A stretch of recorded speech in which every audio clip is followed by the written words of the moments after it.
നരുവാമൂട് തടി വ്യാപാര കേന്ദ്രത്തിന് തീപിടിച്ച് കോടികളുടെ നാശനഷ്ടം. ഇന്ന് വൈകിട്ട് 4 മണിയോടെയാണ് സംഭവം. നരുവാമൂട് അമ്മാനൂർ കോണത്ത് റിട്ടയർഡ് SI വിജയൻ നടത്തുന്ന ഫർണിച്ചർ ഗോഡൌണാണ് പൂർണ്ണമായും കത്തി നശിച്ചത്. ഏകദേശം 1.5 കോടി രൂപയിലേറെ നാശനഷ്ടം കണക്കാക്കുന്നു. തിരുവനന്തപുരം, നെയ്യാറ്റിൻകര, കാട്ടാക്കട ഫയർ സ്റ്റേഷനുകളിൽ നിന്നും 6 യൂണിറ്റിലേറെ ഫയർഫോഴ്സ് എത്തിയാണ് തീ നിയന്ത്രണ വിധേയമാക്കിയത്. തീ ഇനിയും പൂർണ്ണമായും അണഞ്ഞിട്ടില്ല.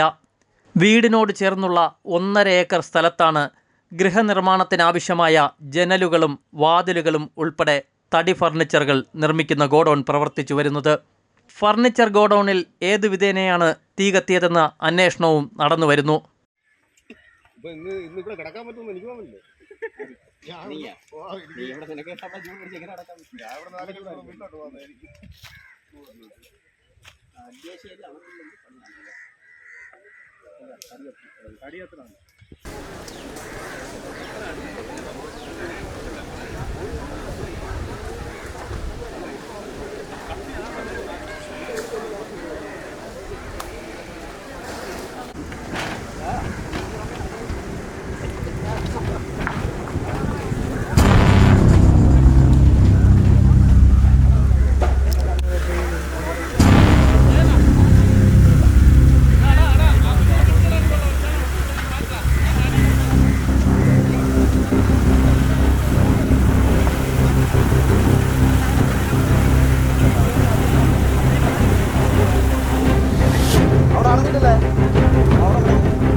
ചെറുതേ പോകുള്ളൂ.